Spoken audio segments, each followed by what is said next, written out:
हरे कृष्णा प्रभु जी, दंडवत प्रणाम। हरे Krishna.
Hare Krishna.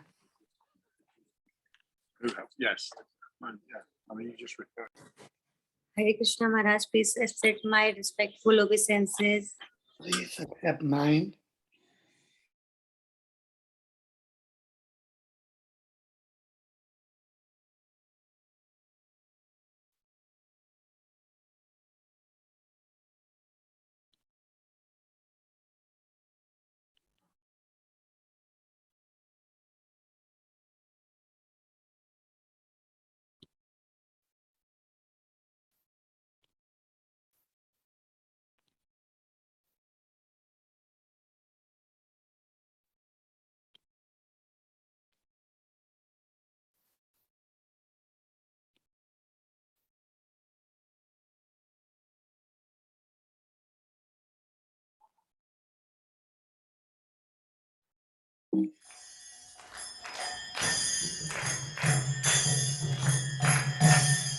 Jaya Radha Madhava Kunya Bihari Jaya Radha Madhava Kunya Bihari Jaya Radha Madhava Kunya Bihari Jaya Gopi Jana Vallabha Girivaradhari Gopi Jana Vallabha Girivaradhari Gopi Jana Vallabha Girivaradhari Gopi Jana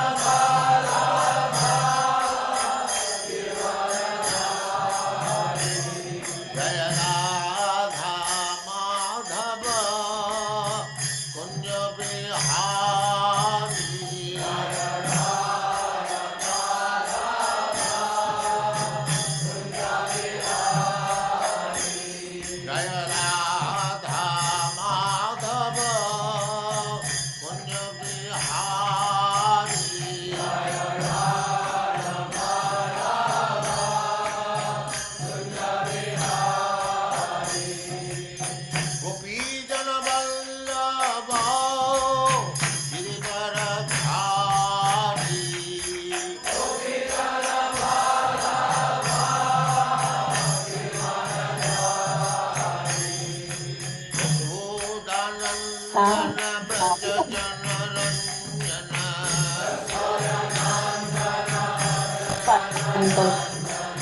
Yadunandan Braja Jana Ranjana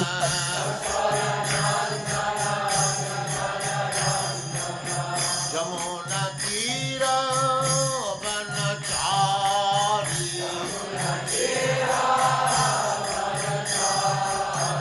Jamuna Tira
Mukam karoti vachalam pangum langayate girim yatkripatamaham vande Shri Gurundinataranam Paramanandamadhavam Shri Chaitanyamishva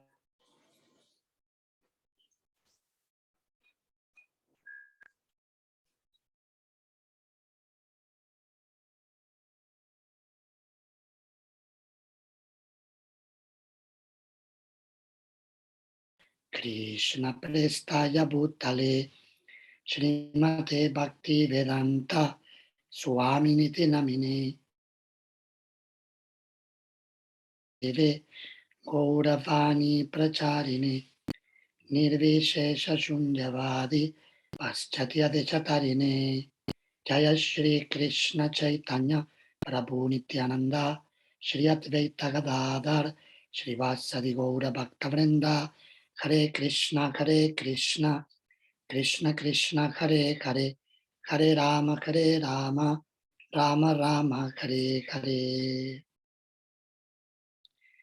Hare Krishna, thank you very much for coming for our second session on the study of Sri Upanishad as part of your Bhakti Sastri course organized from the examination center at ISKCON Rohini in New Delhi, with, of course, participants from other places as well. Yesterday, we discussed the introduction, and prior to that, and a general overview to contextualize the Sri Upanishad within the component of Vedic literature. Today we will focus on the invocation. But before that,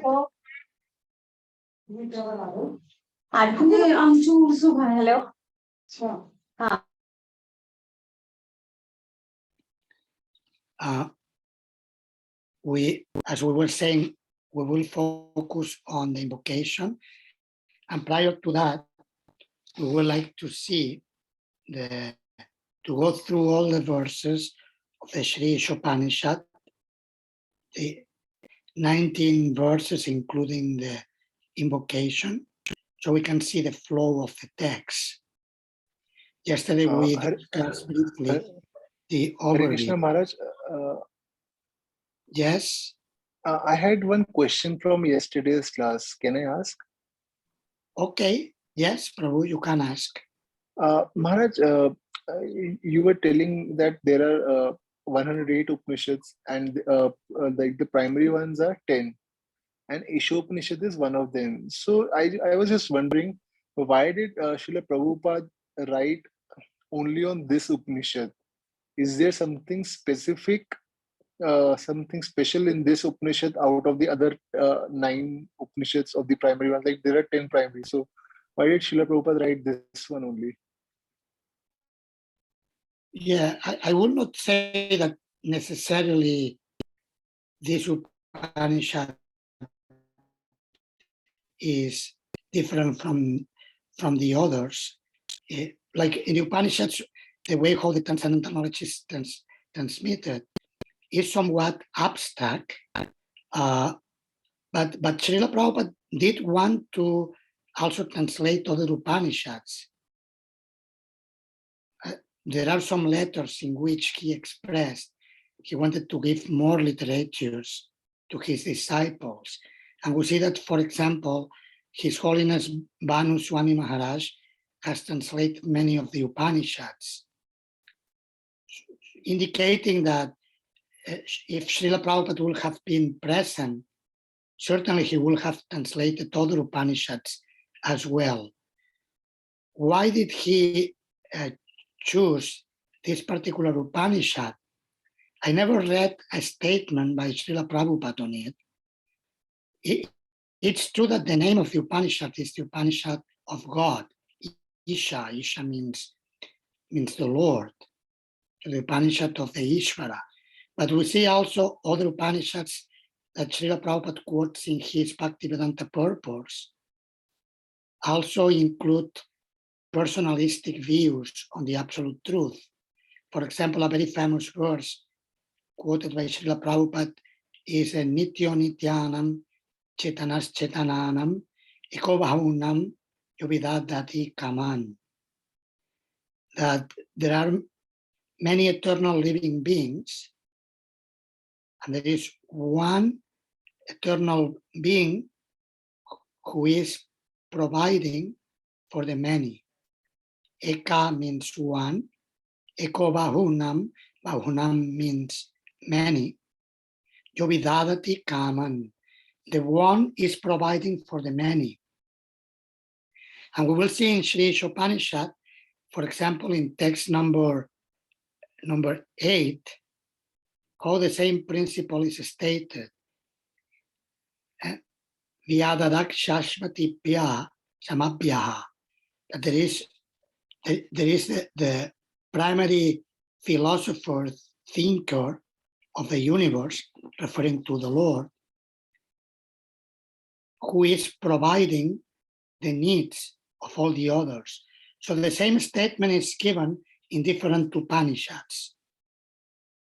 So in that sense, there is not too many differences, but perhaps because also the size of the Upanishad is quite concise. So in very few verses, so much transcendental revelation is given. So this may have been reasons why Srila Prabhupada chose it.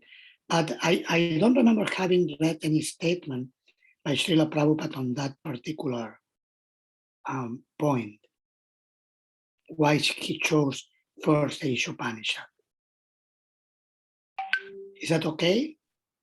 Yes, Maharaj. Yes. Just I had I was inquisitive. That's why I asked. Yes. Srila Prabhupada also expressed he wanted to give to his disciples Vedanta Sutra and other Upanishads. There are some letters about it. Any other questions from yesterday's discussions? Hare Krishna Maharaj. Maharaj, I wanted to ask one thing, that I know few people they are little bit inclined to bhakti, but if I request you, if you can help me, that how I can help them to convince about the shastras, about the Shastra, about the Vedas. We are talking about Vedas, Puranas, Upanishads, Mahabharat. So how if you can please help that, how can I try, but somehow I need some more focused point, so their faith may arise more on that. Because they just say that who has written Bhagavad Gita? Bhagavad Gita has written by by a person. Okay, I respect Srila Prabhupada, but like this. It's written by a person like this. So if you can please help Maharaj. Yes, if I understand correctly, what this person say, they have difficulty in accepting that God can reveal through Shastra. Is that their difficulty? Yes, yes, Maharaj. Actually, they don't want to, they are not very much inclined accepting scriptures. Yes, different examples can be given to them to illustrate. Like, for example, if we buy a sophisticated machine, we will get a handbook with instructions how to best use the machine. So Shastra is a handbook given by God through his representatives. In this case, Srila Vyasadeva is an empowered incarnation. Usually how I explain to the general public how the Vedic knowledge was transmitted is explaining that in the beginning, it was transmitted orally through the generations of spiritual masters to disciples, who in turn, the most qualified of them, will become spiritual masters, and they will teach it to others. And in the generations of gurus and disciples,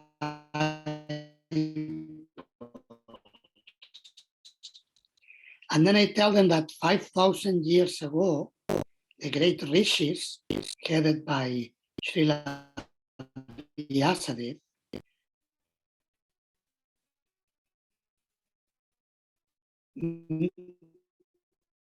they foresaw that period in which and the spiritual inclination will be greatly diminished. And therefore they decided to compile in writing all the teachings originally revealed by God through the generation.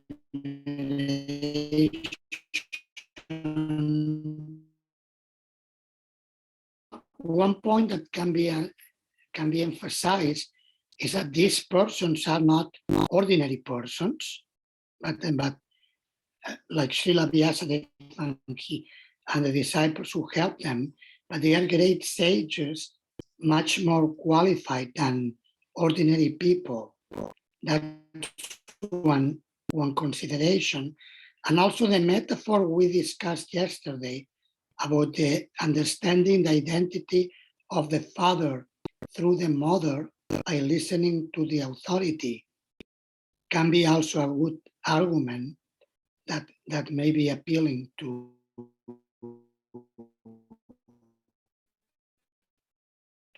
many people. I don't you Mataji are preaching to these persons, but you can judge if these arguments could be relevant to them or not. Maybe you already tried them. And they didn't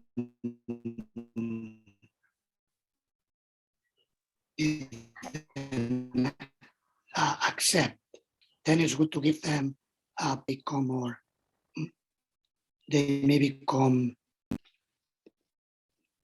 more inclined to accept. Does this answer the question? Yes, Maharaj. Thank you so very much, Maharaj. But Maharaj, I beg forgiveness. I don't know. Your voice was little on and off. I don't know. Is it at my side or with all? So I didn't interrupt you in between. If anybody can say that. I think it was breaking a little bit in the end. You mean my answer was breaking in the end? Yes, just in the end, like whatever examples you were giving, some of them were Okay, we I we can were able repeat. to understand. Yeah, I was referring to, in the end, I was referring to the example of the mother, how we understand the identity of the father through the authority of the mother. Similarly, we understand the identity of God and our identity in this world through the authority of scripture, sacred scripture. And sacred scripture is not originated from ordinary human beings, but actually superhuman beings connected to God, or like Srila Vyasadeva, he's a direct incarnation of Narayana.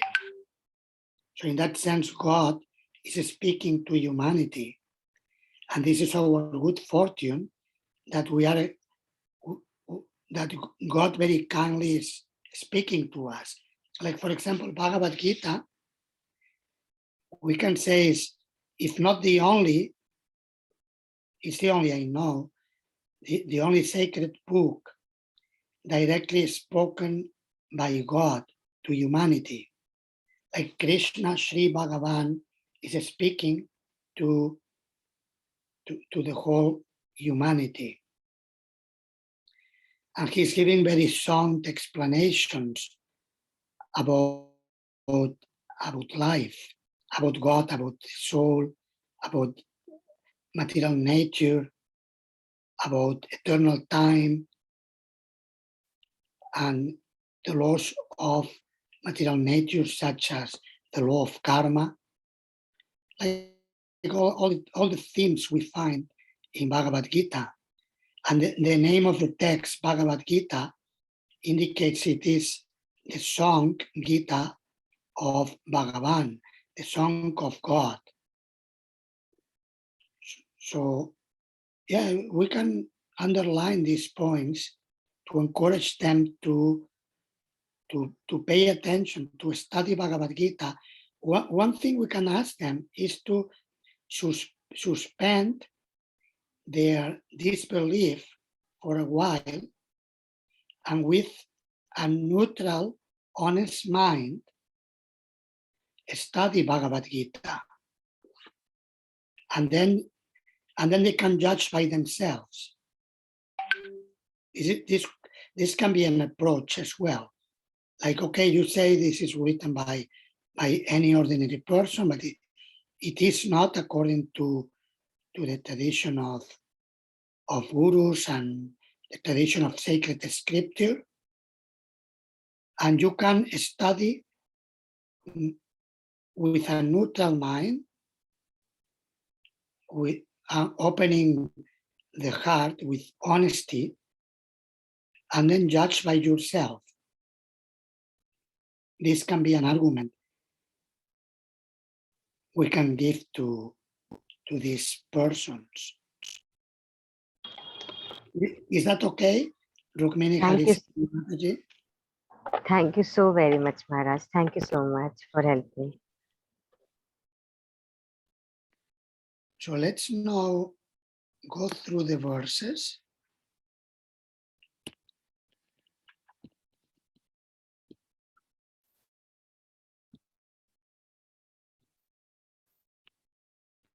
So what we will do, I will recite the Sanskrit, and then please, each of you can read one translation, one after another.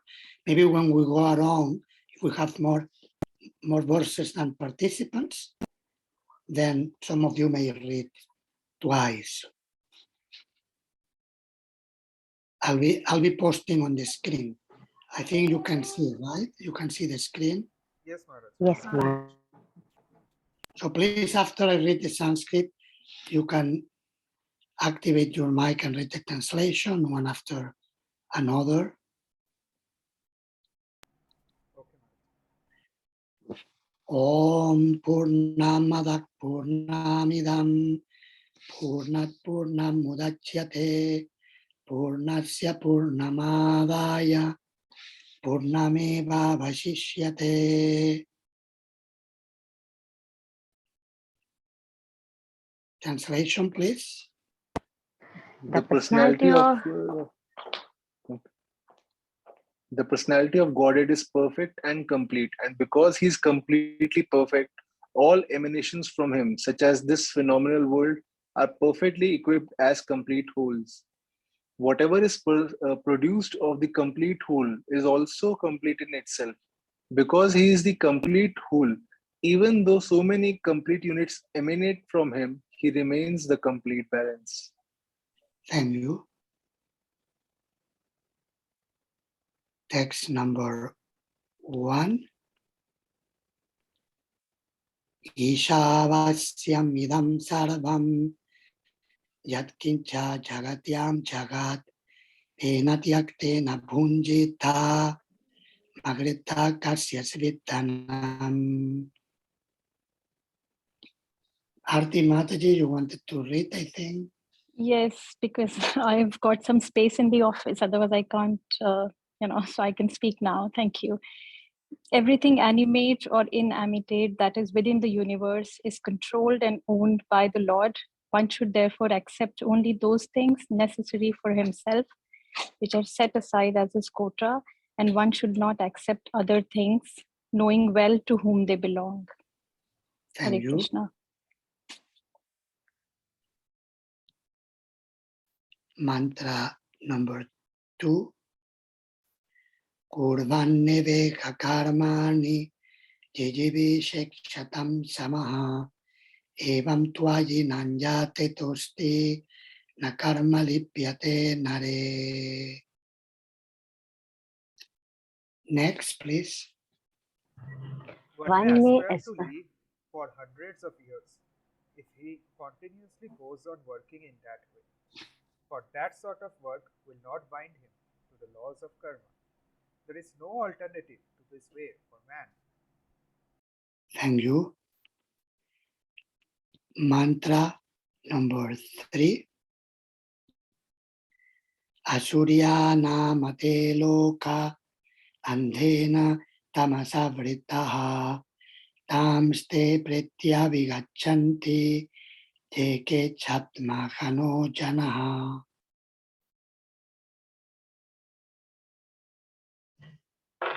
The killer of the soul, whoever he may be, must enter into the planets known as the worlds of the faithless, full of darkness and ignorance. Thank you. Mantra number 4. Anijate kammana sojaviyo nainateva apnuvam purvamarshat tatavatunjan atyeti tishtat tasmin napo matarishva tadati. Next, please. Although fixed in his abode, the personality of Godhead is swifter than the mind and can overcome all others running. The powerful demigods cannot approach him. Although in one place he controls those who supply the air and rain.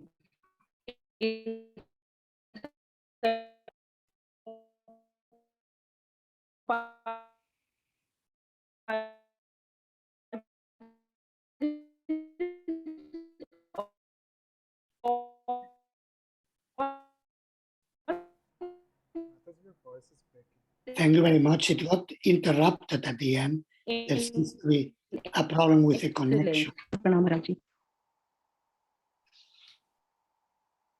Maybe can you please repeat, because we lost half of the translation. Okay, Maharaj, I'll repeat again. Although fixed in his abode, the personality of Godhead is swifter than the mind and can overcome all others running. The powerful demigods cannot approach him. Although in one place he controls those who supply the air and rain. He surpasses all in excellence. Hare Krishna. Thank you. Very, very good. Mantra number 5. Tade jati tannai jati tature tatvantike tadantarasya sarvasya Tadu sarvasyasya vayataha. Next, please. The Supreme Lord walks and does not walk. He is far away, but he is very near as well. He is within everything, and yet he is outside of everything. Thank you. Mantra number 6. Yastu sarvani bhutani atmani eva nupashyati sarvabhuteshu chatmanam tato na vijugupsate. Translation. He who systematically sees everything in relation to the Supreme Lord, who sees all living entities as his parts and parcels, and who sees the Supreme Lord within everything, never hates anything or any being. Thank you. Mantra number 7. Yasmin sarvani bhutani atmaiva bhut vijanataha tatra ko mokhaka shoka ekatvam anupashyataha. Next, please. One who always sees all living entities as spiritual sparks in quality one with the Lord becomes a true knower of things. What then can be illusion or anxiety for him? Thank you. Mantra number 8. Saparyagachukramakayamadvranam ashnaviram shuddham apapavitam kavirmanishe paribhusvayambhur yatha tatyatortan vyadadak shashvatibhya samabhyaha. Translation. Such a person must factually know the greatest of all, the personality of Godhead, who is unembodied, omniscient, beyond reproach, without veins, pure and uncontaminated, the self-sufficient philosopher who has been fulfilling everyone's desires since time immemorial. Thank you. Mantra number 9. Andam tama praveshanti evityam upasate tato puyaivate tamo yauvidyayam rataha. Next, please. Those who engage in the culture of nescient activities shall enter into the darkness region of ignorance. Worse still are those engaged in the culture of so-called knowledge. Thank you. Mantra number 10. Anyate vahurvityaya anyatahuravityaya iti shushrumadhiranam yenastat vichachakshire. The wise have explained that one result is derived from the culture of knowledge and that different result is obtained from the culture of nescience. Thank you. Mantra number 11.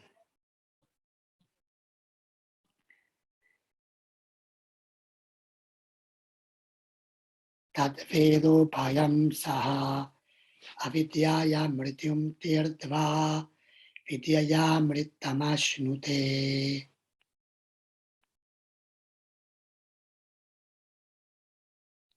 Next, please. Only one who can learn the process of nescience and that of transcendental knowledge side by side can transcend the influence of repeated birth and death and enjoy the full blessings of immorality. Hare Krishna. Thank you. Text number 12. Andam tama pravishanti yesambhutim upasate tato bhuyaivate tamo yavu sambhutyam rataha. Yataha. Next, please. Those who are engaged in the worship of demigods enter into the darkest region of ignorance, and still more so do the worshippers of the impersonal absolute. Thank you. Mantra 13.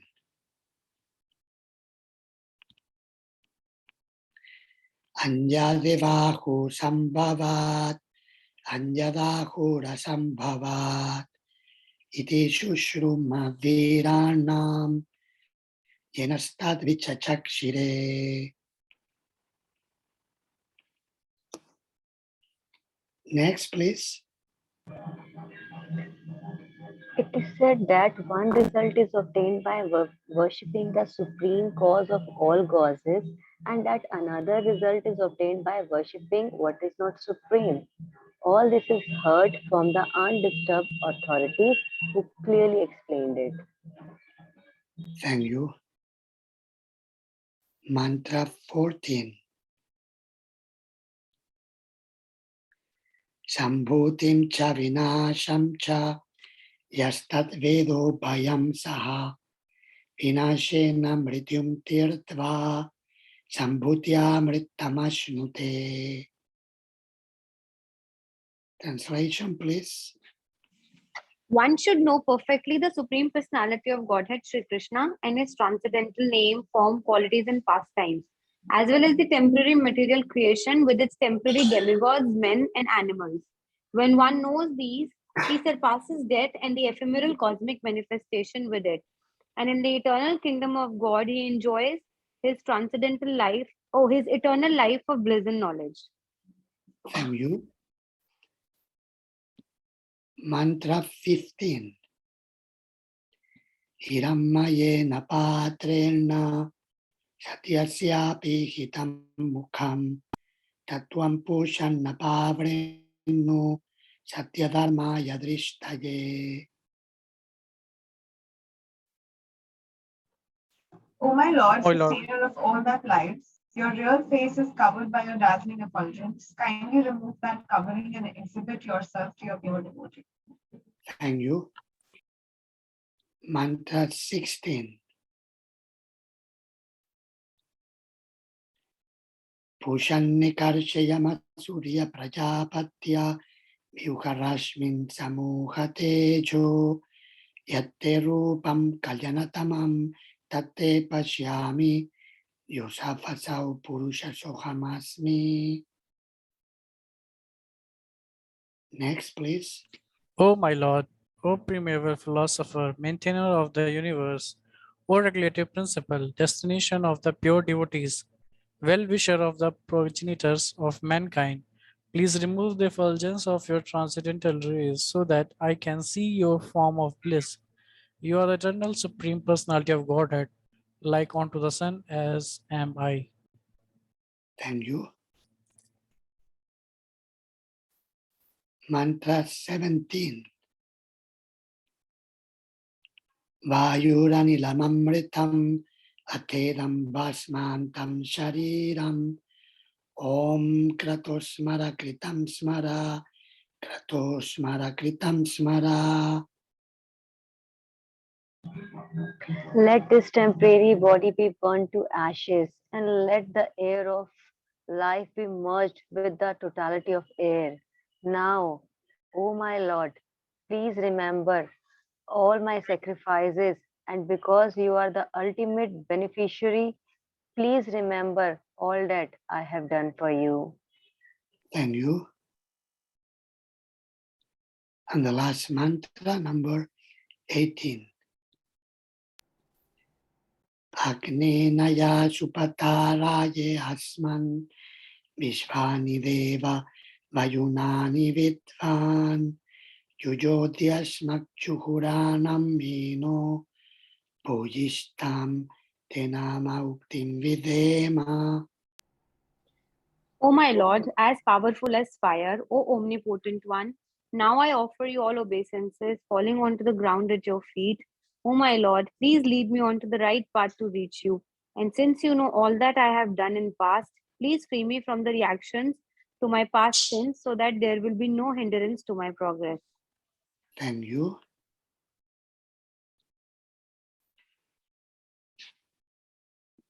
So this is I thought it will be useful to go through the verses at once. Any questions on the general content of the Sri Upanishad, looking at the verses? Of course, we're going to today starting with the invocation, and in the next days reading step by step the next verses. We will see each of them more closely, but still you may have a question regarding the general content or the overview of the whole text.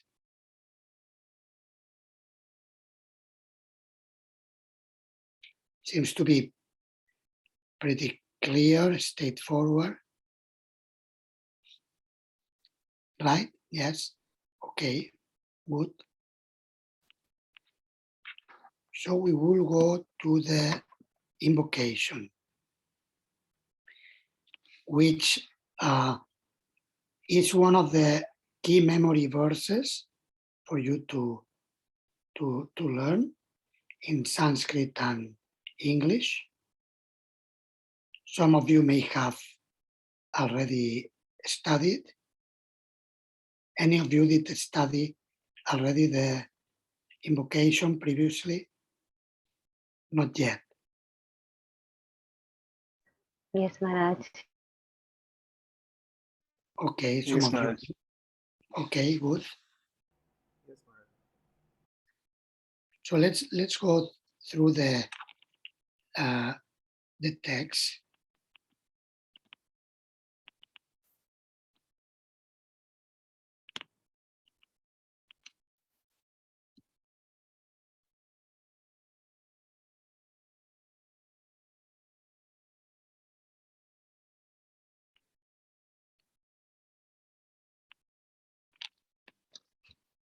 Anyone likes to read the Sanskrit, please, and then we will read the translation and the purport. Om Yes, Maharaj. Purnam idam Purnat Purnam Udachyate Purnasya Purnamadaya Purnam Eva Vishasyate. Translation: the personality of Godhead is perfect and complete, and because He is completely perfect, all emanations from Him, such as the phenomenal world, are perfectly equipped as complete wholes. Whatever is produced of the complete whole is also complete in itself. Because He is the complete whole, even though so many complete units emanate from Him, He remains the complete balance. Purport. Purport. The complete whole, or the supreme absolute truth, is the complete personality of Godhead. Realization of impersonal Brahman or of Paramatma, the Supersoul, is incomplete realization of the absolute complete. The supreme personality of Godhead is Satchidananda Vigraha. Realization of impersonal Brahman is realization of his Sat feature or his aspect of eternity, and Paramatma realization is realization of his Sat and Chit features, his aspects of eternity and knowledge. But realization of the personality of Godhead is realization of all the transcendental features, Sat, Chit, and Ananda, bliss. When one realizes the Supreme Person, he realizes these aspects of the Absolute Truth in their completeness. Vigraha means form. Thus the complete whole is not formless. If he were formless, or if he were less than his creation in any other way, he could not be complete. The complete whole must contain everything, both within and beyond our experience. Otherwise, he cannot be complete. The complete whole, the personality of Godhead, has immense potencies, all of which are as complete as He is. Thus, this phenomenal world is also complete in itself.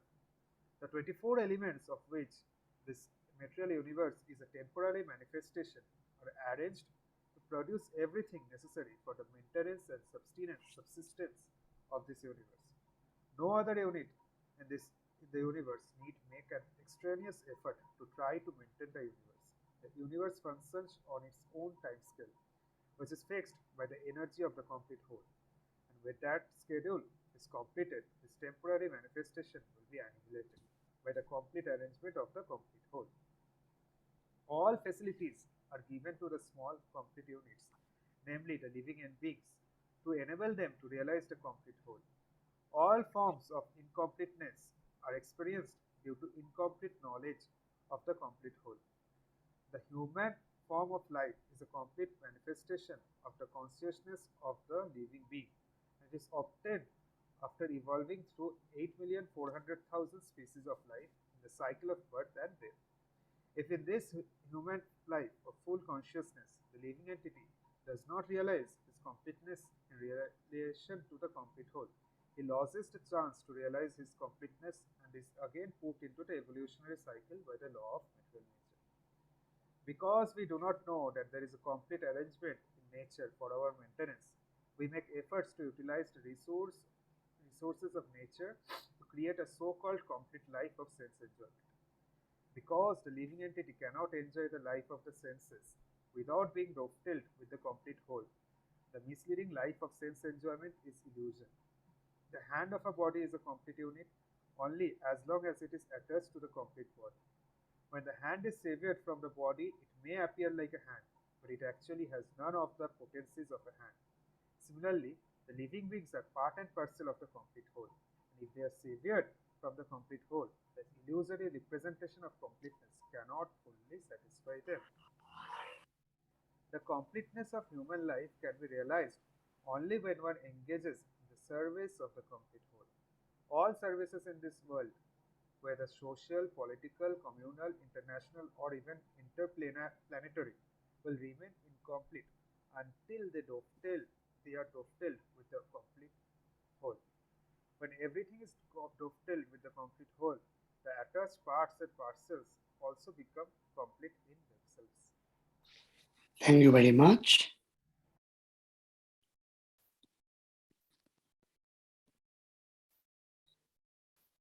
So these are some of the main points we find in the verse and Srila Prabhupada's purport in this invocation verse. How Bhagavan, the personality of Godhead, is the complete expression of the absolute truth. This is explained in Srimad Bhagavatam.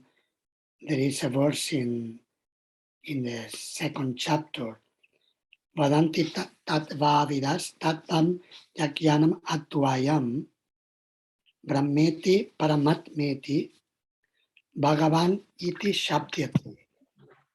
The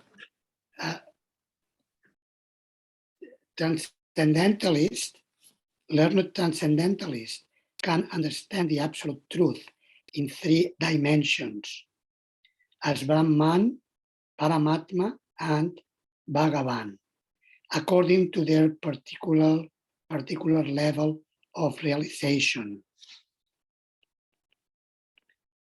Rukmini Harisevini Mataji, you have a question or something you want to comment? Maharaj. Yes, Maharaj, I have a question. Maharaj, when we, as we have already read and we read other books of Srila Prabhupada, we also read Bhagavad Gita till 12 chapters. From the very first, from the introduction only, from the first chapter, first verse, Srila Prabhupada directly says that Krishna is the personality of Godhead. But here I'm just looking at he's using every time complete whole, complete this, and Prabhupada never, instead of using God, he always used Krishna. So like here I'm not able to see Krishna. So is there any specific? Yes, please, Maharaj. Yes, because as we were explaining yesterday, the Upanishads use a language which is more abstract than Bhagavad Gita or Srimad Bhagavatam. So the verses are speaking also about the Supreme, but the name of the Supreme is not specifically given in the Upanishads. But the theological and philosophical explanation of the Supreme is given. So like the term Om Purnam, Purnam means complete, Om refers to God, to the Absolute. So Om Purnam, Srila Prabhupada translates it as the complete whole. And the complete whole, if we go deeper into what Vedic literatures state, and we see also, we will see, for example, in the next mantra, in mantra 1, Ishavasyam, the position of God is clearly established, even if the name is not given. Of course, Srila Prabhupada in the purport is giving the name because he is basing his commentaries on other Shastras, such as Bhagavad Gita, Srimad Bhagavatam, and other Puranas, in which the name and direct identity of God are given. But here the explanation is more of a theological and philosophical general nature. Still very precise, because if we look at the message that the verse states, is that there is the complete whole is the origin of many complete units. And all these complete units are complete in themselves, but still the complete whole, the origin of all the complete units remains complete without being diminished in the very least, which indicates the position of God. And we see throughout the verses of the Ishopanishad how the superiority of God is clearly stated. For example, in mantra number 4, Anejate kammanaso javiyo nainateva apnuvam purva marshat tadavato anjan atieti tishtat tasmin napo matarishva dadhati. That the Supreme Lord is faster than the mind and can surpass everyone who runs. The powerful demigods cannot come close to him. He is superior to all the devas, the powerful controllers of the universe. So the same teachings of the Bhagavad Gita are given in the Sri Upanishad in, we can say, in a more condensed and abstract way. It is still clear, but it's more abstract.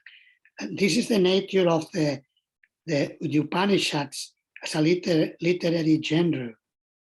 It's a style of writing much more cryptic, we can say. So one should become expert in deciphering the cryptic meaning of the Upanishads under the guidance of the spiritual master and the Guru Parampara.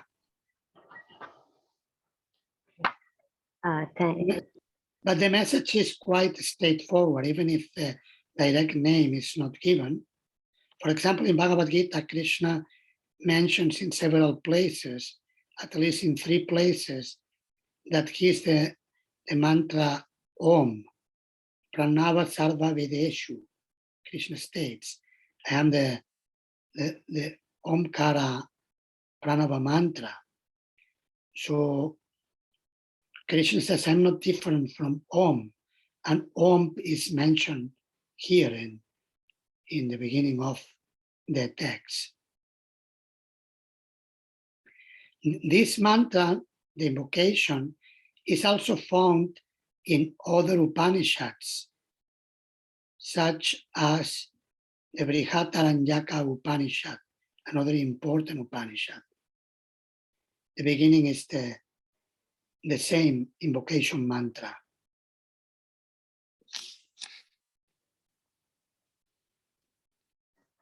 Is the question answered with this?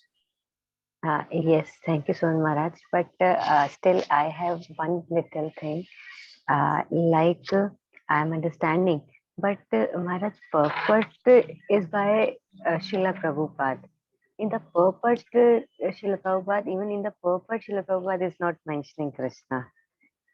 In the purport, I'm understanding the invocation translation. I understand that he has to give because it's from Purana. But in the purport also, why Srila Prabhupada hasn't mentioned Krishna. So, should I understand the answer you have given like this only? Yes, sometimes Srila Prabhupada will not mention Krishna directly because the text doesn't mention the name directly. So he will follow, he's commenting on that verse. So sometimes he follows exactly the style of the verse.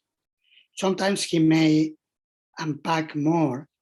He may specifically translate Krishna. We see this is in some of the later translations of the Shri Upanishad, some of the other verses in which Prabhupada translates Krishna, but the verse doesn't write Krishna. So sometimes Prabhupada unpacks and reveals who the personality of Godhead is. Of course, he's not making it up, but he's basing it on Bhagavad Gita and Srimad Bhagavatam. But in this case, he chose to follow exactly the approach of the text. And he translates Om Purnam as a complete whole. This verse is very much quoted. There are some Mayavadi philosophers who like to quote this verse because it's somewhat abstract, like Om Purnam. Of course, their understanding and translation will be more limited, in comparison to the realization of the Vaishnava Acharyas, who reveal that Bhagavan, the personality of Godhead, he's actually the complete whole. He's the origin of Brahman, Paramatma.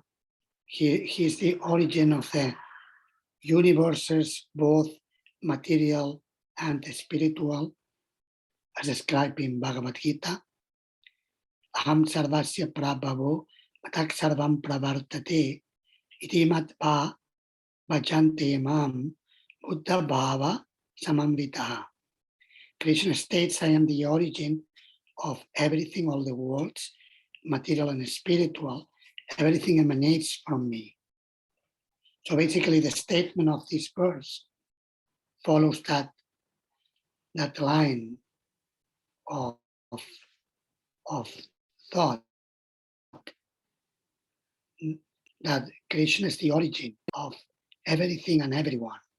And he remains complete, even though so many complete units emanate from him.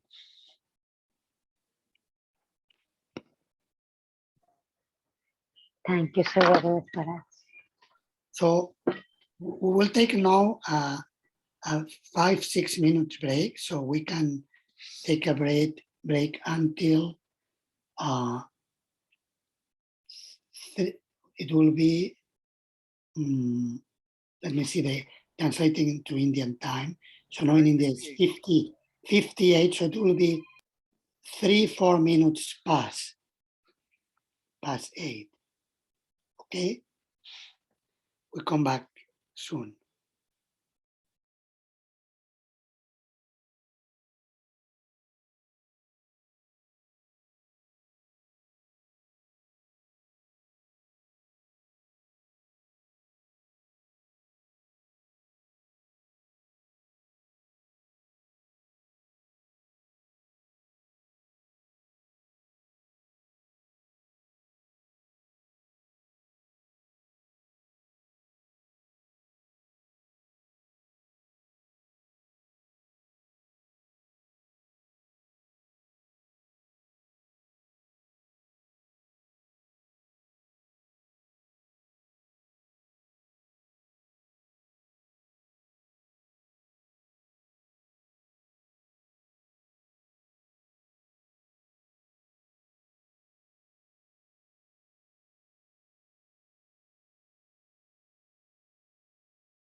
Hare Krishna. We are returning.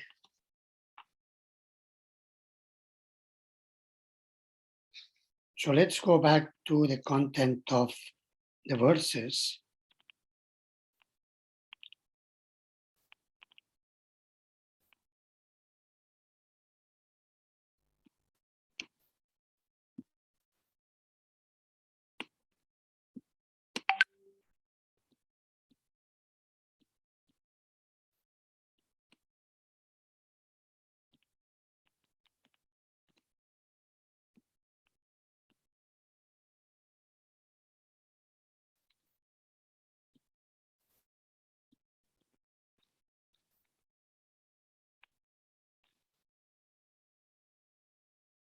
So Srila Prabhupada in the purport comments on these topics, how Bhagavan, the personality of Godhead, is the complete expression of the absolute truth, and how every aspect of the absolute truth increases in eternity, knowledge, and transcendental bliss.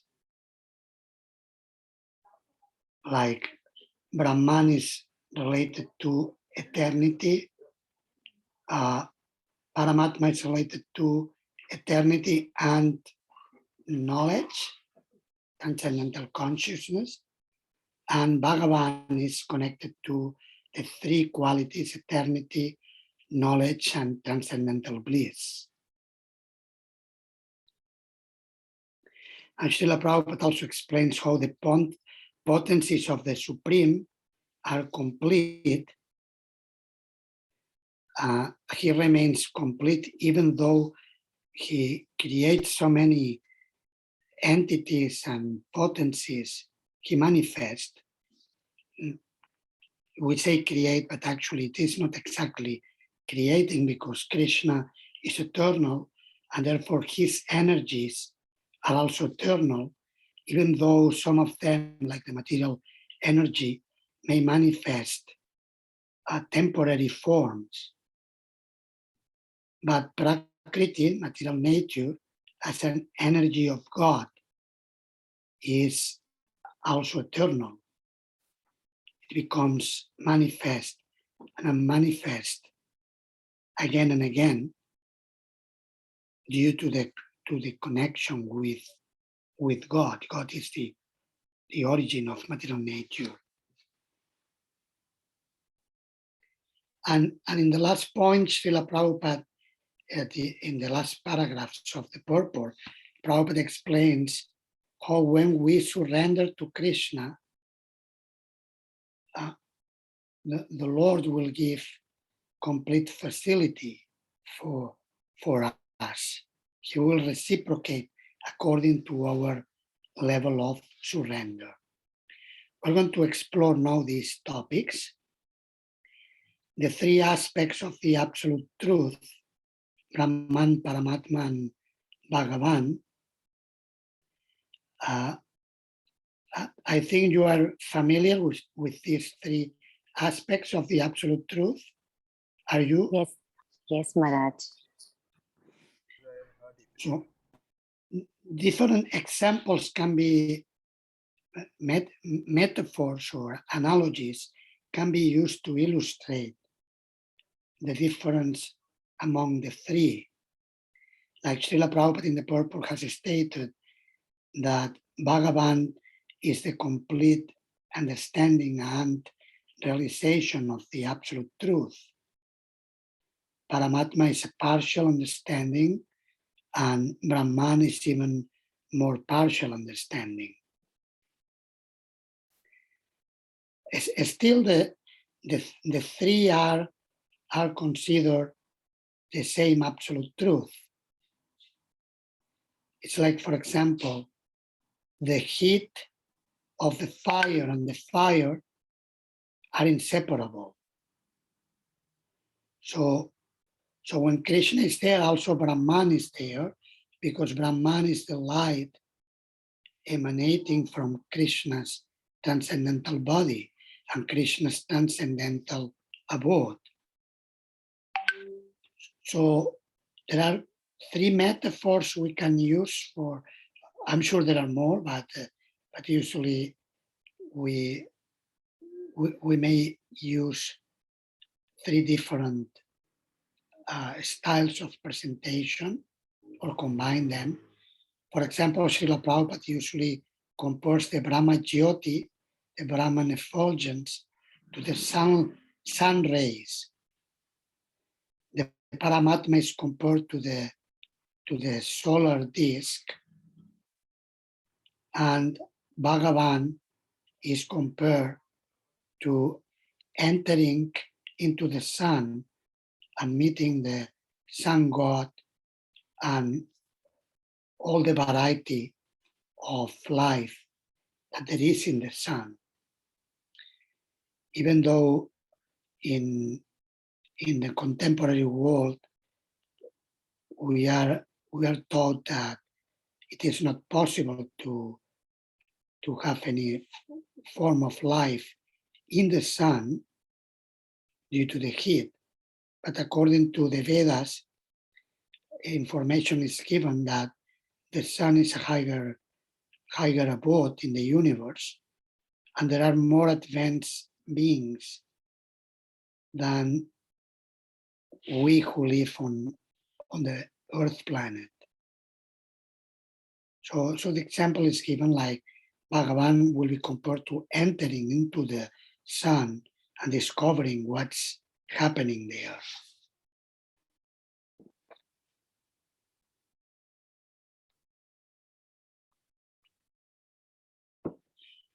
Modern science have been able to allow human beings to spend considerable amounts of time in an atmosphere which is different from the environment we are accustomed to, that we live on the surface of the earth, but sometimes human beings explore the depth of the ocean. So as we have been able to explore the depth of the ocean, it is not surprising that in the future we may be able to explore more dimensions of life. Of course, Shastra states that we cannot go to higher planets by material means, but I'm just using this as an example to illustrate the metaphor I just used.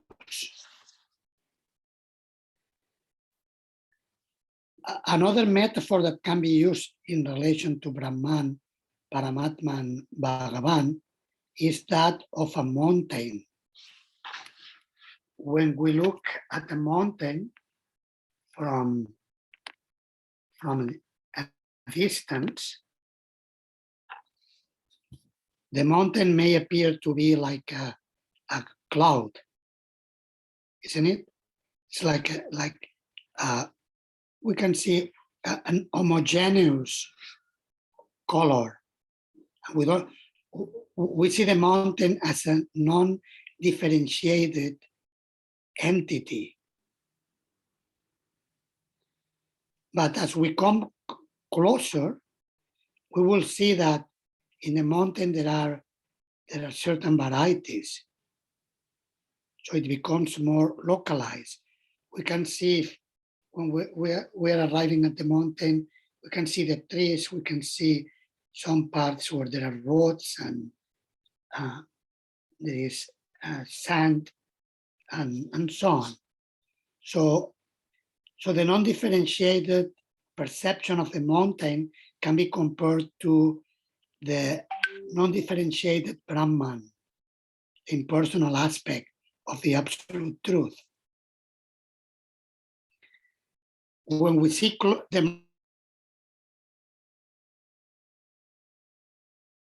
can be compared to Paramatma. Paramatma has been described as the localized aspect of God.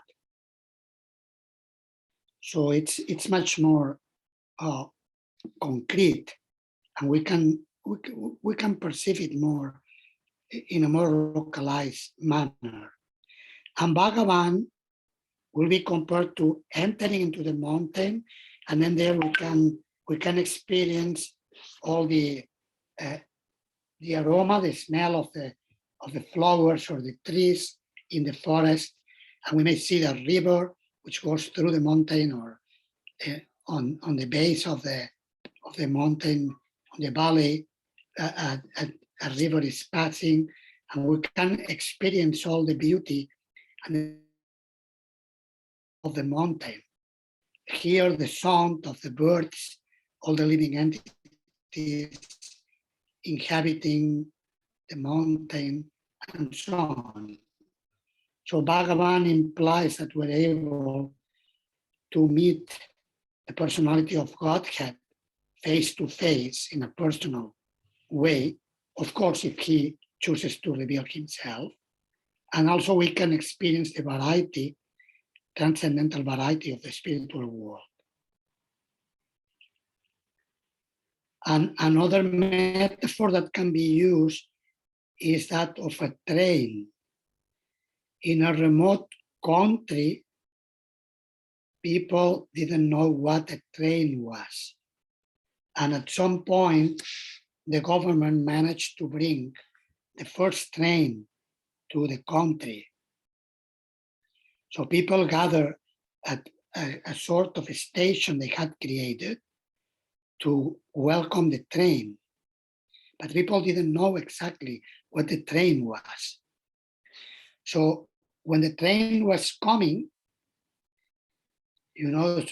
trains bring a light, and there is a light on the front of the train. So people saw the light of the train. So the people thought, oh, the train is light. So like that, Brahman, we see the light. Then when the train came closer, those people who had the patience to wait and see from a more close distance, they could see that the train looks like a gigantic snake. These were people from the forest, so they were comparing everything to animals. So it was like a gigantic snake. But then those people who had more patience and entered and did more research, enter into the train, they could then experience the variety of the train, how inside the train there is a driver who is a conductor, there is also a person who is welcoming the passengers, and there are passengers, and people are sitting, are talking, are eating, and so much variety and activity is happening within the train. So this can be compared to Bhagavan. So these are the different understandings of the same object of knowledge or object of understanding. Any questions or comments on that? The analogies are pretty clear, right? I'm sure when you preach, you use these analogies or some of them sometimes to explain to other people. Yes, Maharaj. Thank you so much, Maharaj, for explaining it very nicely. I was able to get. Thank you. Let's now look at examples of complete units. This is something I guess we together as a class. Let's identify, now we want to look more closely to what the text is stating. Like the complete whole is the origin of complete units. And the complete whole remains complete, even though so many complete units emanate from him. So now let's identify some of these complete units. can you think of some of these complete units mentioned in the verse? You can also, you can unmute yourself and speak up, or you can write it on the chat as well, if you like.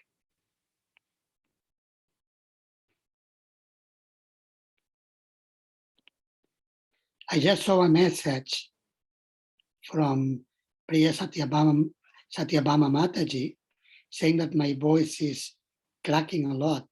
Can you hear me well or not? It's not. It's a little patchy, Maharaj. Excuse me? It's Raj, patchy. it's patchy. It comes and goes in between. Thank you, Maharaj. So you are having difficulty in following what I'm saying? Yes, Maharaj. It's patchy and it's phasing in and out. What to do? I have the best connection I could get here.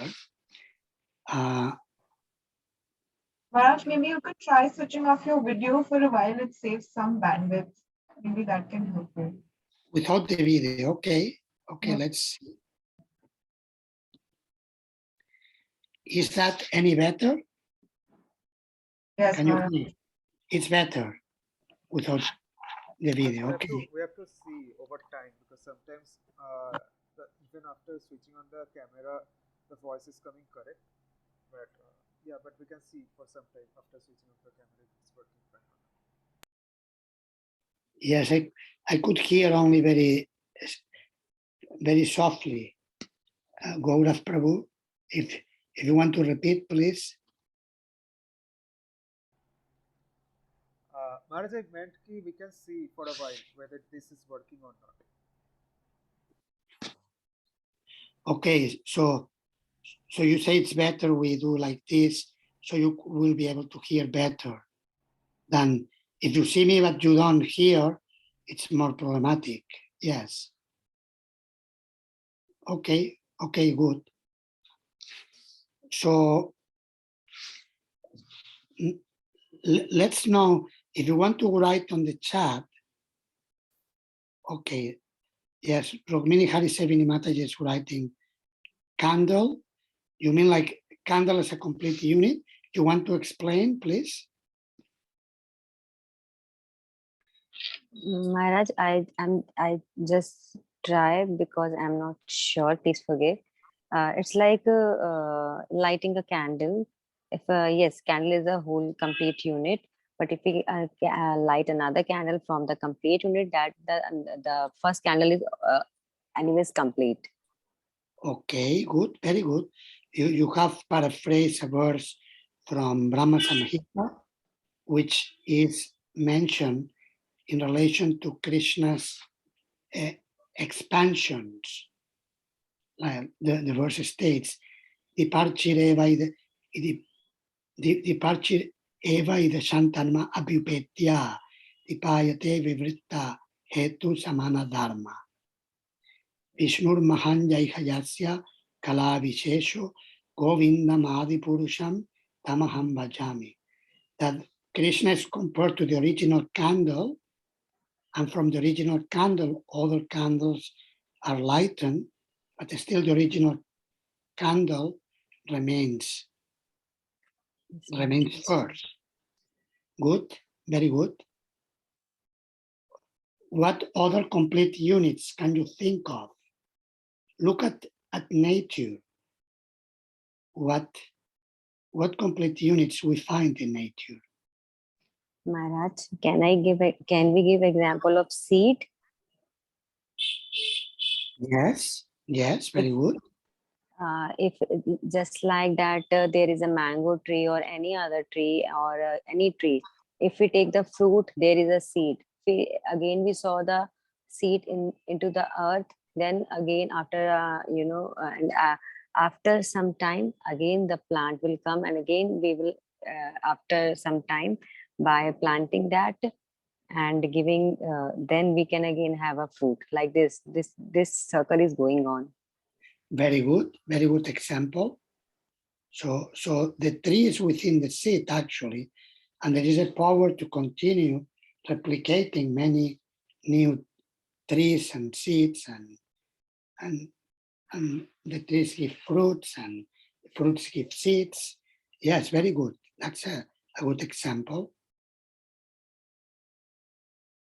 Any other complete units?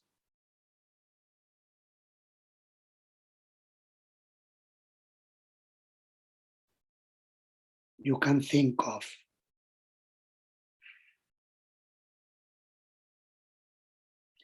We could say, I'll give another example, the human body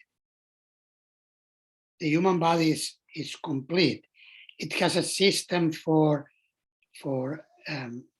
curing itself. There is a defense system for nourishing. It's a very sophisticated machine, and in itself is very complete. Sometimes the material body is compared to a microcosmos. It is like a small universe compared to the big universe. Like the Lord lives in the universe in Svetatwip, he as Lord Vishnu, but also he's living within each and every body as the Paramatma. So there is the macrocosmos and the microcosmos. We find the two, and both are actually complete units. The universe is a complete unit, and each individual body is a complete unit. Any other complete units you can reflect on?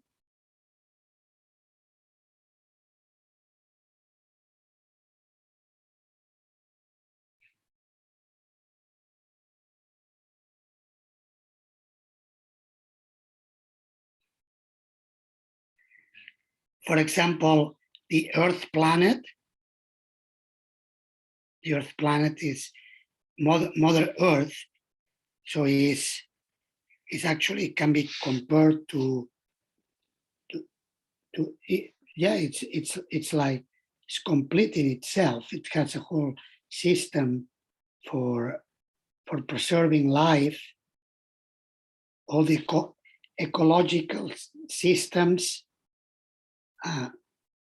and we see that even we human beings many times are destroying nature by exploiting it, but still the Earth planet and Mother Nature have their own regenerating systems to become again healthy. Maharaj, Sometimes also the atoms. the atoms, good. You want to elaborate on that? Yeah, Maharaj, like in one of the small books Prabhupada has written that as that atom in itself is a complete unit that has all the 24 elements in itself. And I guess I asked from someone and he replied that because Lord himself resides in the Paramatma form inside each atom. So each atom is as good as a complete universe in itself in terms of, possessing all the 24 material elements, including consciousness. Very good example. So we see that so many complete units emanate from the Lord, and still he remains as the origin, like the gold mine. So much gold is produced from the gold mine, but the gold mine continues complete. It continues producing. And sometimes we say when a particular business goes very well, people say this is a gold mine, isn't it? So, because there is no limit of how much can be produced from it. So Krishna is like the gold mine, and he's producing so many complete units. And many people become enamored by the complete units, but they forget what is the origin of all these units. Rukmini Harisevini Mataji is writing, can water cycle example be taken here? Yes. Yes, again, it's it's a complete cycle. The water, like the water is taken, it's salty on the seas. In this way, it becomes preserved. But then Krishna is so kind that he creates a system through Mother Nature that the sun evaporates the water and then it's given as sweet water without salt, so that human beings and animals and plants can benefit from it. And it is distributed all over in many different places, in the fields, in the forest, in the cities, so that people can fulfill their needs. Yes, that will be another complete unit, the cycle of the water cycle. Good, so I think this has been sufficiently illustrated.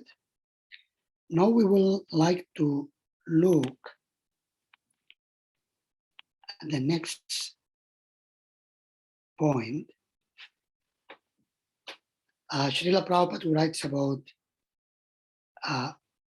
feeling of incompleteness in the material world.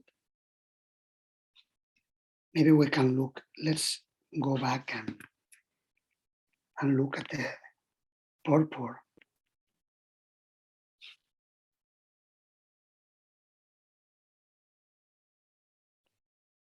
Prabhupada writes that all facilities are given to the small complete units. That's the jivas. The jivas will be, it's another energy of the Lord and are complete units also in themselves. Namely the living beings, to enable them to realize the complete whole. All forms of incompleteness are experienced due to incomplete knowledge of the complete whole. So Srila Prabhupada is speaking that when we are disconnected from the complete whole, we experience a sense of incompleteness or emptiness, as we were seeing on there. We see here like something is empty within the heart. So we would like to do an exercise. This will be, first we will do it individually and then we can share in small groups.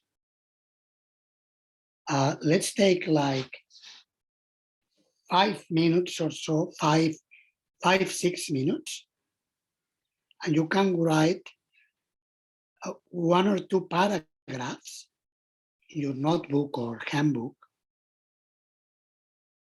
And you can reflect on a specific area of life in which you feel a sense of incompleteness.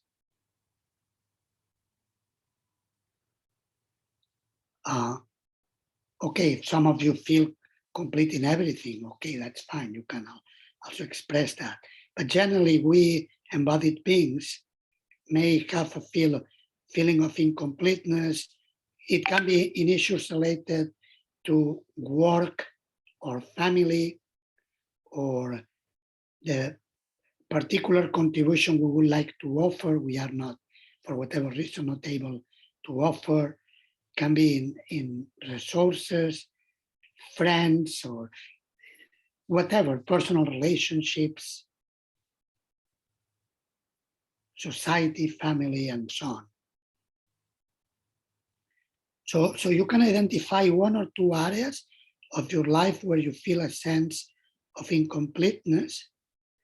And then afterwards, you can consider if there is any way of overcoming such feelings by connecting the situation with Krishna.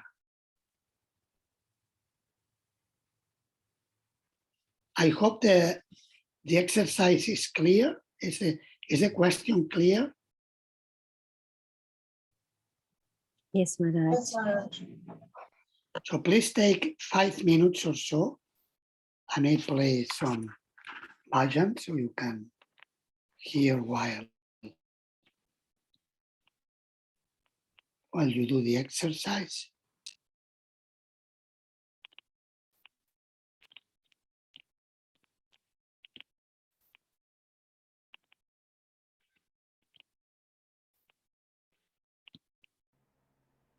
Maharaj, do we need to say it after we complete it? Do we need to say it to everyone, or it is like a private exercise? No, come in private, and later on we will share, but you share whatever you feel comfortable of sharing. There may be something very personal you don't want to share, but you can share whatever part of the reflection without giving the specifics that was useful to you, if it was, or you don't have to reveal your personal reflections unless you want to. Later on, we will divide into small groups, but you will share whatever you wish.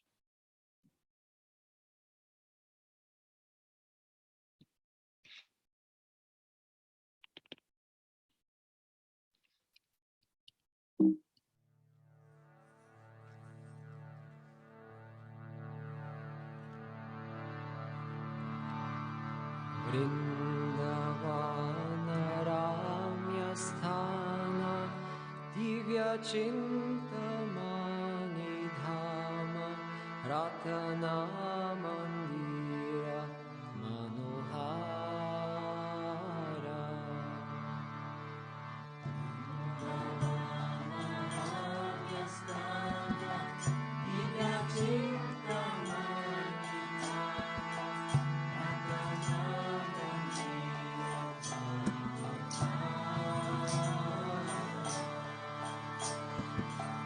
Abrita Kalindinire Rajahansa Kili Kore Tahe Shohe Kanaka Kamala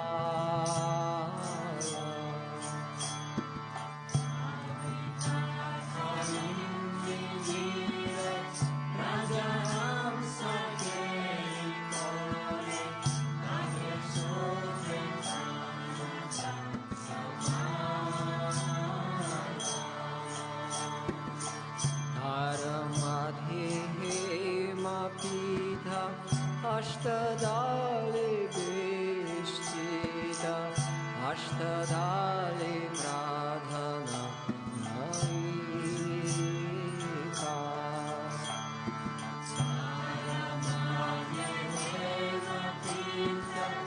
Ashtadale Beshtita Ashtadale Pradhana Naika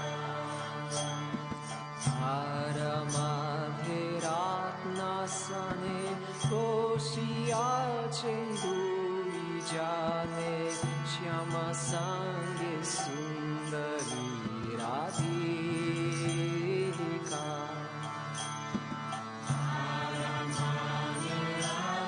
Aramadhiratnasane Koshiya Chenduri Jane Shyama Sange Sundari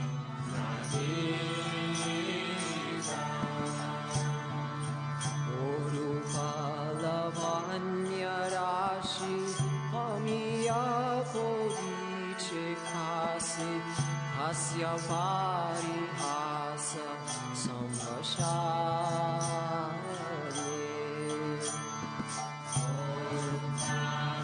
Lavanya-rashi Amiya-podiche khasi Hasya parihasa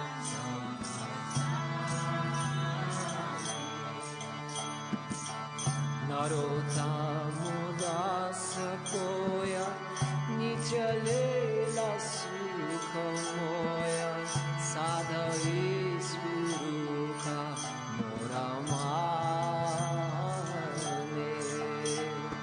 Narottamudasa koya Nichalela sukhamoya Sadhavi spuruka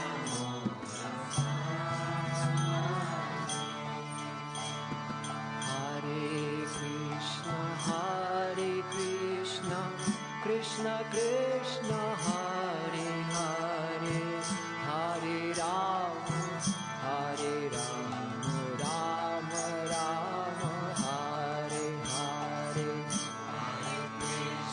Hare Krishna, Krishna Krishna, Hare Hare, Hare Rama,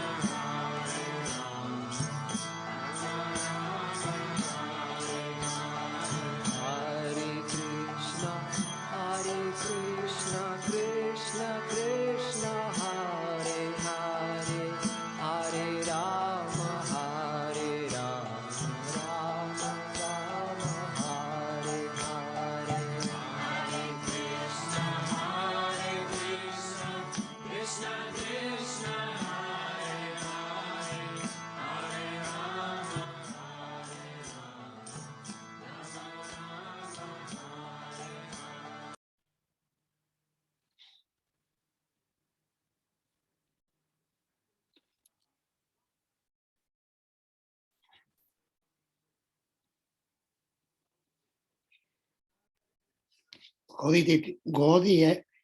The exercise reflection was good. Yes. So let's now, if we can divide into groups. Yajna Danishta Prabhu told me that Sampada Soni Mataji or Aradhya Gadadhar Prabhu will help to make the groups. Yes, Maharaj. So I will create the breakout rooms, Maharaj. How many participants should we have in one group? Yeah, I'm thinking so there is some quality time for sharing, 3 persons per group. Let us see how many of you are. 3, 6. Okay, 3 4 and groups. there will be 1 pair actually. So will be 3, several groups of 3 and 1, 2, 3 groups of 3 and 1 group of 2. Is that correct? Yes, Maharaj. And then you can take each like 4 minutes or so, 3-4 minutes to share whatever you feel comfortable of sharing of the exercise and discuss. And after, say, 12 minutes or so, we can come back to the big group.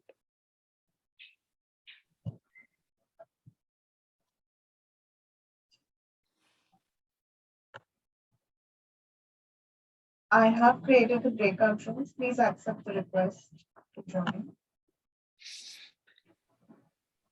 Thank you. So please go to your rooms.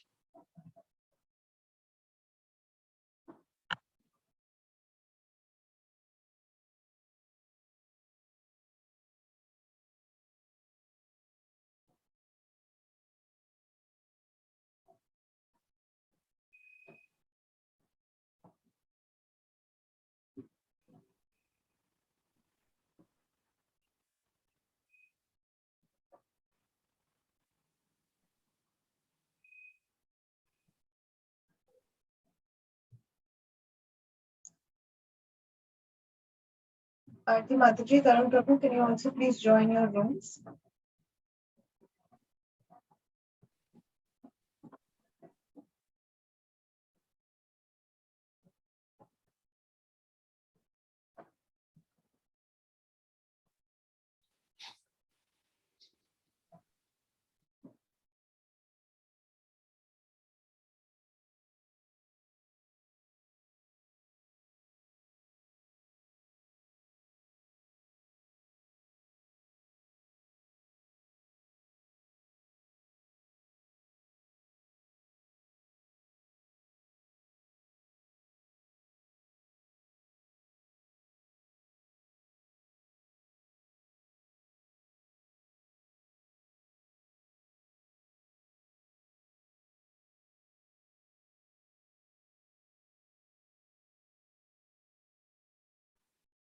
Two devotees didn't join, eh? Yes, Maharaj. I think maybe they might be busy. They're not able to. What should we do? What do you do normally in these cases? We let it be, Maharaj. Sometimes devotees, like, they are out on the road or they're traveling, or they've joined from phones, so sometimes it's hard for them to join the breakout rooms. So then we let it be. But we have 2 to 3 participants in each of the rooms, so Okay. the exercise would continue. Okay, good. Thank you.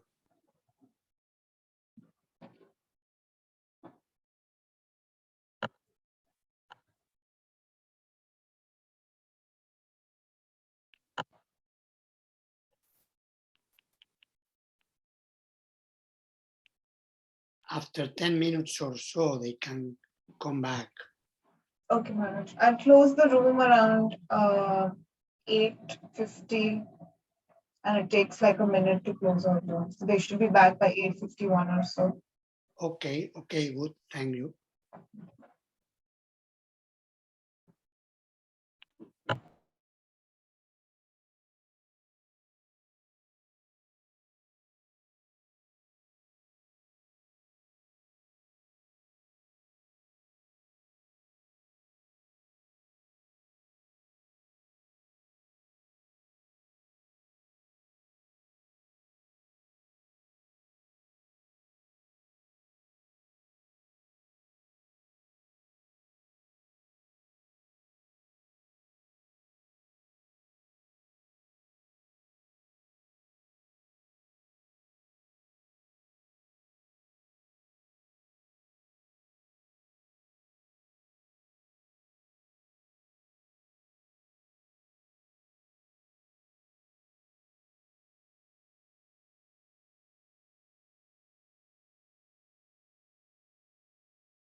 complete हो जाती है.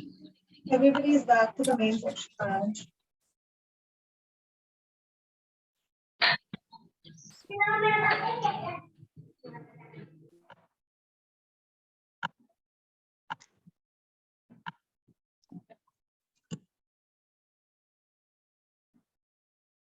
Hare Krishna. How did it go? The exercise and the sharings. Any realizations or thoughts you want to share with the group about the exercise?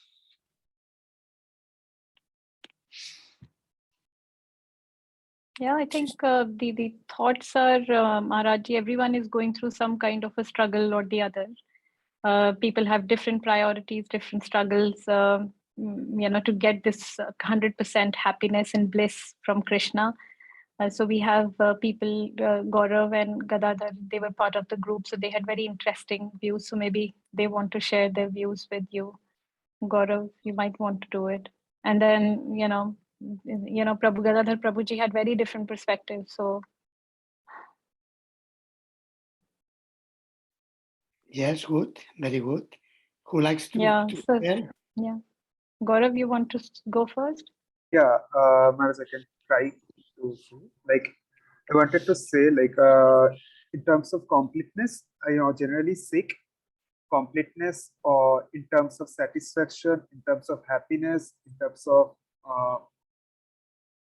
many things, many things I want to get from different material objects, like maybe different gadgets or maybe different things, but at the end, those ends up giving my sadness, miseries, and so on. But when I see them as a property of Krishna or as an expansion of Krishna and use them, when I see them getting used in the Krishna's service, so there is a feeling of happiness, satisfaction, and also there is no feeling of some loss of fear. Fear gets removed.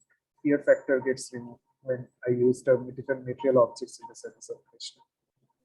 Also, in terms of, I spoke about persons also, which are like living entities, parts and parcel of Krishna, those who are in our life.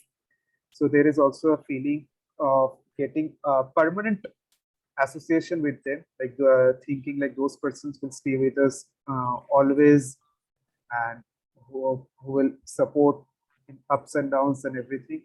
But as every living entity is limited, so their contribution is also limited and their availability is also limited. So, but Krishna is only the person who can stay with us in every different circumstances and give us that feeling of complete secureness and love and care. So that is my understanding. Thank you very much. Very, very relevant realizations. Thank you for sharing them. Aradhya Gadadhar Prabhu, you want to share something? Yeah, sure, Maharaj. So, Maharaj, I was actually I'm born in kind of a semi-Vaishnava family. I mean, in the sense, my parents are life members. So, I mean, I was thinking, that whenever I hear about devotees like, senior Vaishnavas, the big Vaishnavas like, Gaur Govind Maharaj and, other such Vaishnavas. So I, sometimes tend to think that if I had also been born in a, complete Vaishnava family, so I also would have been in my childhood only gone through all the scriptures and, learned all the musical instruments and, I would have done a lot of spiritual activities by now already, which I haven't done as of now. In fact, I would have, read scriptures multiple times. So this is what I can think of in terms of being incomplete. But still, yeah, Krishna has given me a chance of, being at this point of time, I am in devotional service. So for that thing, I'm of course, honored and thankful to Krishna. And of course, having Krishna in my life, it fulfills that incompleteness. Thank you very much for sharing your personal realizations. Very beautiful. Thank you. Anyone else likes to share? Maharaj, in our group, we were 3. Rupavati Champaklata Mataji, me, and Anurag Prabhu. So basically, whatever realizations we shared, the conclusion was that when you keep Krishna in center, because he's complete, everything else becomes complete. So, your mundane routine gets very boring often, and you feel like, okay, you have to push yourself to do all the work. But when you have to think that, okay, you have to serve the deities, you have to cook food for them, and do that kind of service, everything becomes complete. And similarly, Anurag Prabhu was sharing, that material aspirations often, leave the person who achieves them dissatisfied. But when spiritual aspirations get complete, or when you achieve them, then you feel better and you feel satisfied. So because Krishna becomes the center, that incomplete feeling goes away. Very good. Thank you very much. Excellent realization. So it seems that's a common experience devotees have in their respective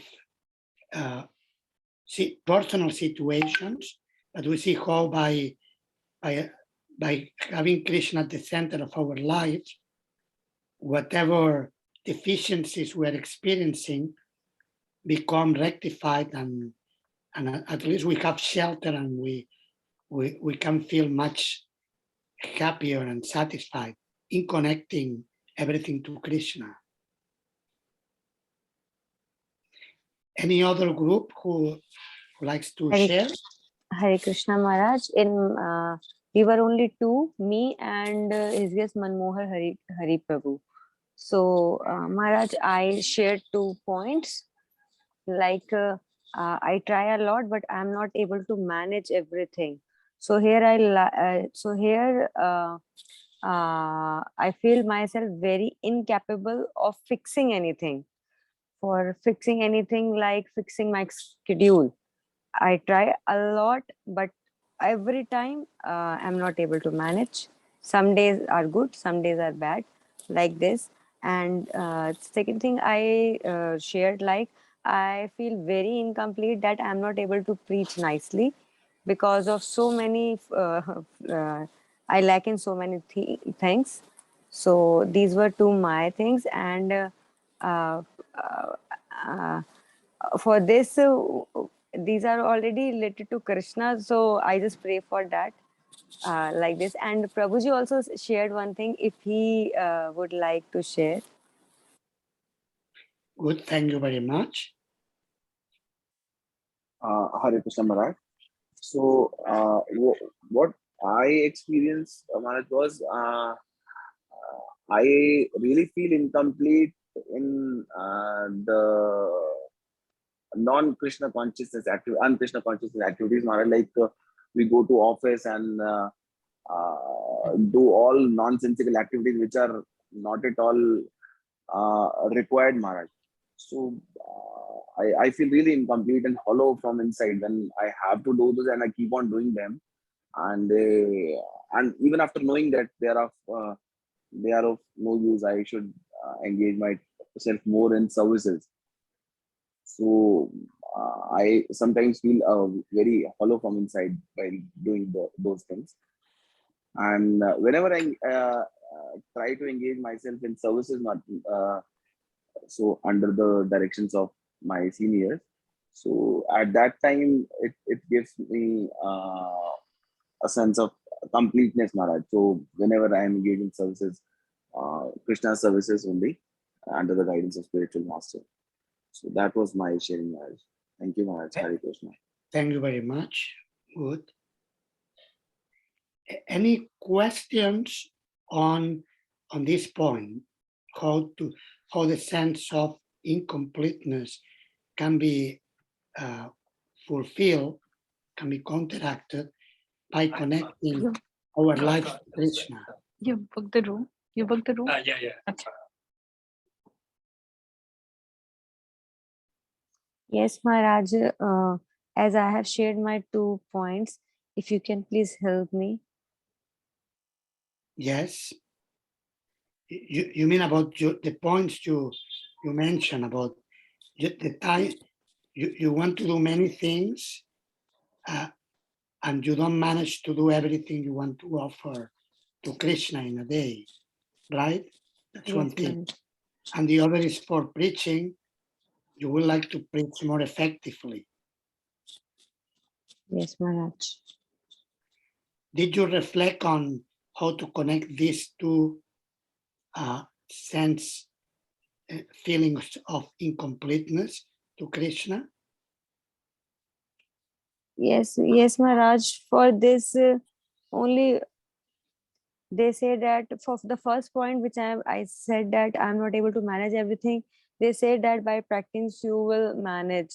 Like this is this is like it will go till the end time. And Krishna, as says that dadami buddhi yogam tam yena mapyanti te.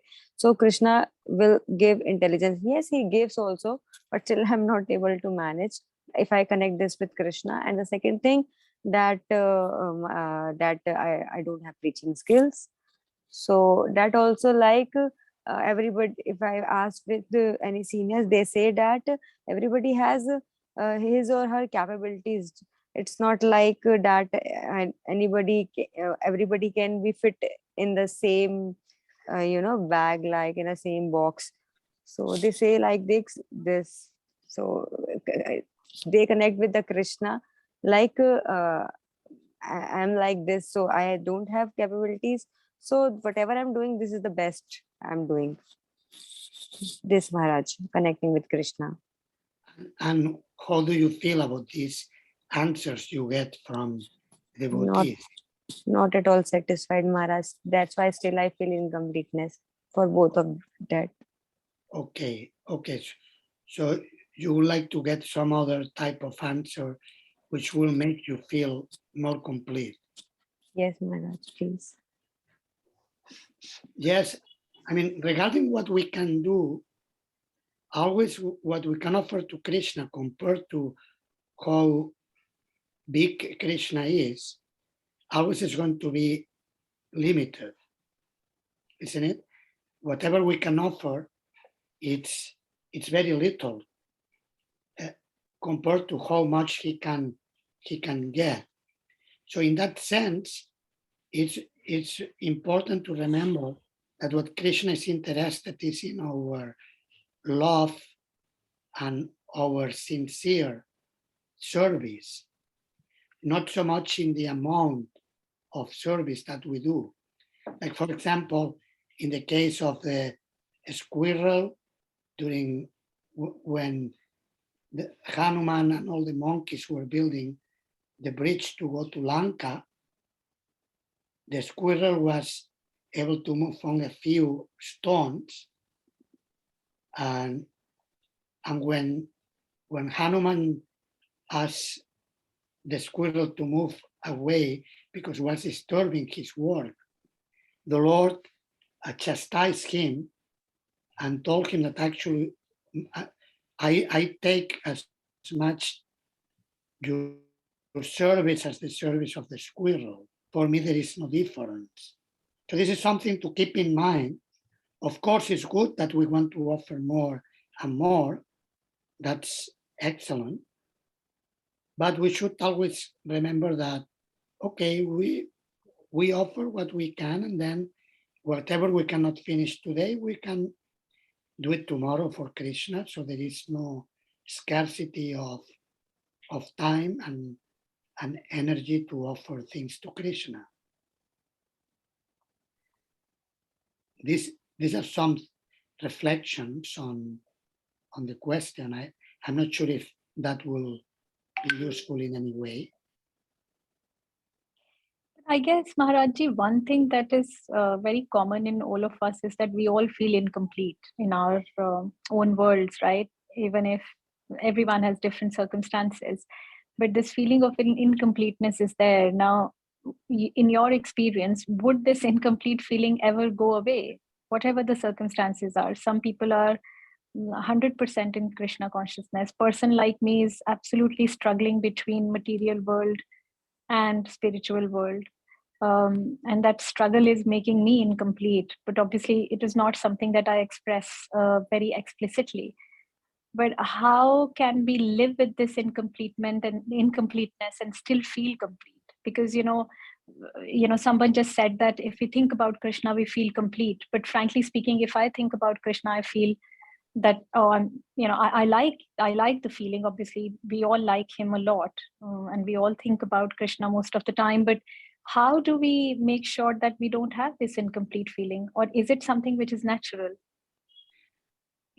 Yes, the feelings, my experience is that the feelings of incompleteness diminish or go away when we don't put ourselves at the center.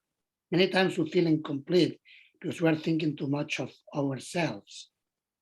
If instead of thinking about ourselves, we think of Krishna and of serving others, serving the devotees and serving other souls who are in need of Krishna consciousness, then naturally the feelings of incompleteness diminish. That's my personal experience. So this is something to consider in life, that sometimes the more we want to be happy, the less happy we become. But the more we want to serve others and serve Krishna, then we feel happier, because that's our Sanatana Dharma. It's our nature to serve. So when we are situated in our natural Dharma, then we feel complete. This is what I can say.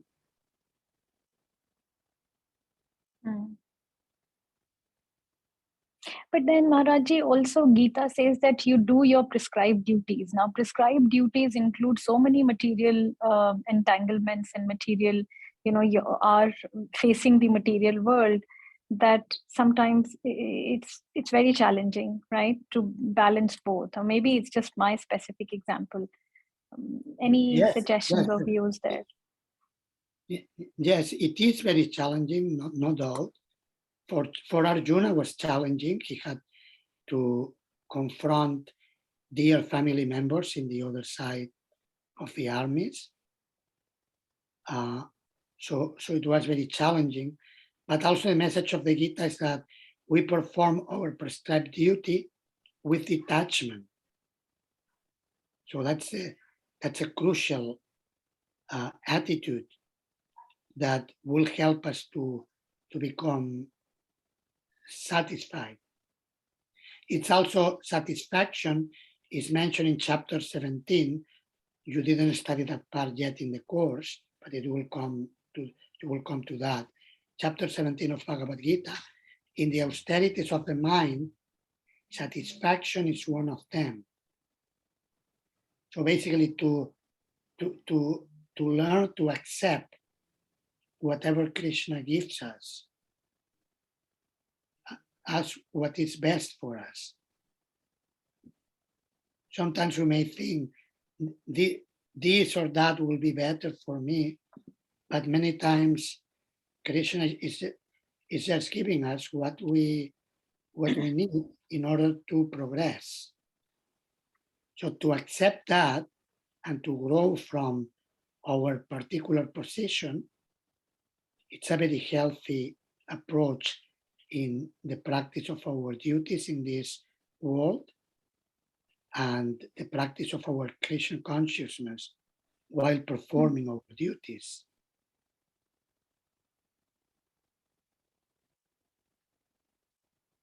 Thank you, Maharaj.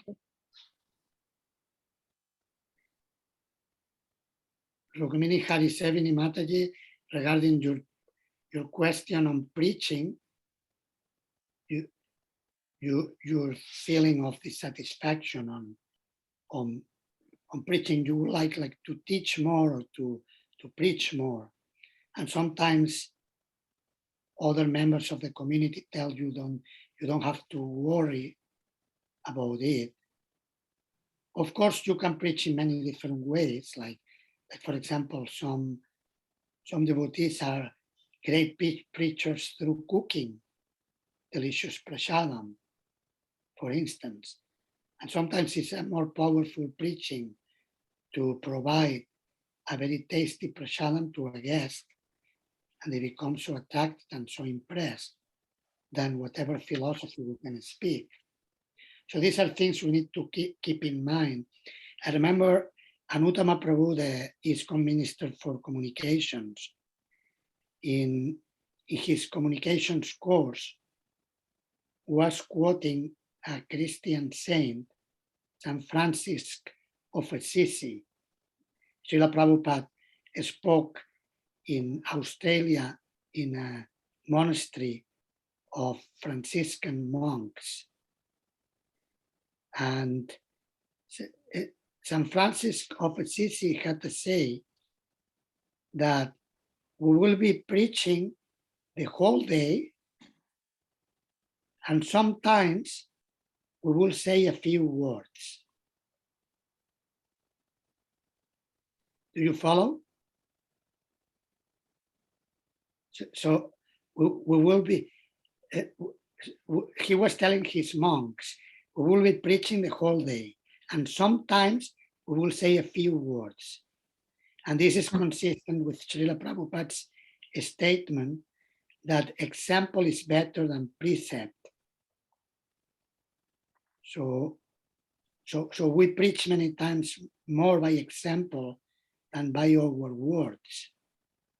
So that's something to keep in mind, that preaching is not only to speak philosophy or to give a class, which is of course part of the preaching, but also what we do with our example and how we deal with other persons, how we treat guests, and how harmonious our dealings with other devotees are. All these are preaching activities. So it's something important to keep in mind.